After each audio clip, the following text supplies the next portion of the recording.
And joining me live is New South Wales Treasurer Dominic Perrottet. He's here in the studio with me today, fresh out of your own isolation. Good to see you in person. I want to ask you first about this news poll that Trudy referenced there. It does show that people are really cautious about the borders, but I thought the question was pretty vague. What did you think about Well, they're not asking the right question. And I think if you asked every Australian, are they happy with borders being closed? Sure, they would be at the moment because unlike other places in the world, we've been incredibly successful based on being an island continent where other countries are living alongside the virus. They've had significant hospitalisation rates, whereas we're in this unique position which provides for us to have a different strategy of what success is going to look like. And I think it's incumbent on all leaders to be starting the conversation with the Australian people around what does success look like and what is the strategy that we're going to be implementing to get those borders open. We can't be in a position unlike the rest of the world, where we just meander along with our borders closed and we'll fall behind.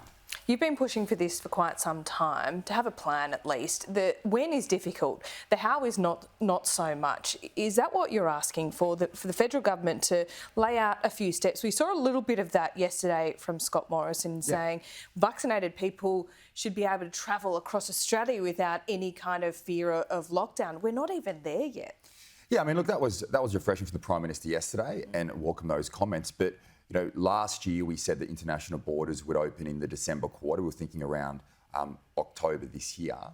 That's clearly not going to happen, and that changes a lot in terms of not just for governments to plan, but for the community and for businesses off the back of that. But if you just set a date and say, well, here's what we're going to do, you won't meet it unless we actually know what are the trigger points along the way that's going to lead the federal health officials, who, as you just said earlier, are the ones who will be providing the advice on opening international borders, will have the confidence to allow those borders to open. And if the Australian people don't know, whether it's a percentage of the population being vaccinated, then I think we'll just meander along and fall further and further behind. What do we need at this point? The Morrison government, and indeed the Prime Minister himself, said yesterday that he's been working on a plan for quite some time to allow international travel to some safe countries and come back into a amended quarantine system. He didn't say what that might be. I didn't know whether he's hinting at home quarantine there, but he says there's a plan. We haven't been let in on it. Have you been? No, and I think it's incumbent on the federal health officials to be saying to the Australian people, or providing advice to the political leaders, well, here is when we're going to have that confidence for these borders to open, because we are, as I said, unlike other countries, in a very unique position, which provides a unique challenge that we're going to have to communicate, given we have pretty much eliminated the virus in the main, that we're going to be letting COVID in. But we can do that at a point in time when the majority of the population is vaccinated. But what is that? What is that success point that will then lead to what is a very difficult conversation that other countries have not had to face? Because if you're over in Europe, the UK, and the US, you walk out the door, you've got COVID in the community. You're going to be driven to go and get a vaccination in that choice. Whereas here in Australia, that's not the case, because in the main, except for an outbreak here or there is really no COVID in the community. But we obviously want to encourage people to get vaccinated as quickly as possible and have the means to do it. But we clearly need a roadmap, and that's not just important for governments. It's important for businesses to plan as well. Indeed. New South Wales has shown leadership, you and Gladys Berejiklian in particular, the vaccine rollout. I mean, today, those over the age of 50 are eligible, but it was last week that the Premier actually said, well, if you're 40 to 49, we've got vaccines, register your interest, we can move ahead faster than the federal government.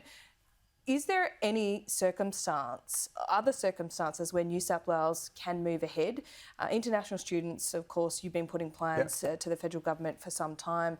Could you envisage some way where New South Wales, you've been doing the bulk of quarantining anyway, would you change the system at all if people are vaccinated? I think we should always be open to changing the system and having an evolving policy response based on this changing circumstance that we find ourselves in. Where we were at the start of last year is very different to where we are now. We were looking into 15% unemployment rates. We thought early on, here in New South Wales, we bought thousands of ventilators that we haven't needed. We've probably stored somewhere in Western Sydney. But we took precautions at that point in time because the circumstances, we thought, would result in a number of hospitalisations right across the state. Now, we're not in that position now. So as the pandemic moves along, you think your political thinking and your policy settings need to evolve and change with that. But as I said, there's going to be some very difficult conversations to be had. But when you talk about at the start, the polling, well, it's the role of political leaders not to be, following the polling or looking at what focus groups are saying.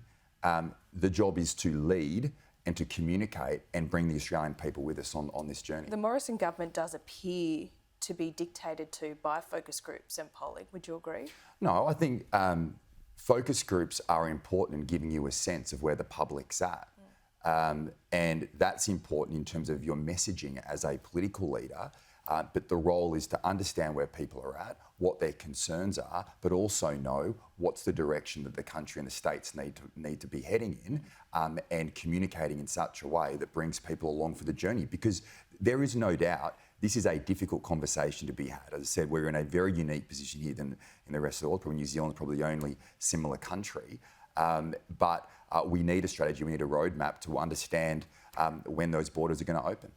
Would you like to see a federal election sooner rather than later so that leadership can take place? Oh, that's above my pay grade. That's really a matter for the federal government, and I'm sure whenever they have the election, they'll be successful. More seriously, though, we've seen incumbent governments who have taken a really cautious approach at a state level have been rewarded. Yeah. Surely the Prime Minister's got an eye on that. Well, I mean, blame him? lockdowns have proved incredibly popular, but that's popular in the short term. Yeah. And we're not here to govern in the short term. What's most important is the judgment in 10 years' time when people look and say, well, yes, there were issues that they faced every single day, but it's not about the 24-hour news cycle and rocking up and being successful in a press conference. It's about making sure we have a strategy to open up the economy because, yes, this is a dual crisis, a health crisis and economic crisis. Every generation throughout history has faced challenges, world wars, depressions, but ultimately what's the role of a government is to leave and make sure we set up our state and nation a better place than we found it, and that means some tough decisions are going to have to be had. So what's lacking is leadership? No, not at all. And I think you saw the Prime Minister out there yesterday talking about that plan, and there is challenges. I mean, he also spoke about the fact that yesterday there'll be different parts of the virus, strains of the virus, evolving over time. That will create different challenges. But all that says is the pandemic's not going away. The virus is not going away. We've got to learn to live with it. The one thing that is in our control is vaccination rates. We should be driving that, but let the Australian people know that at one certain point, we're going to open the borders and come back into the world. And just one final question. Vaccine hesitancy is a big issue.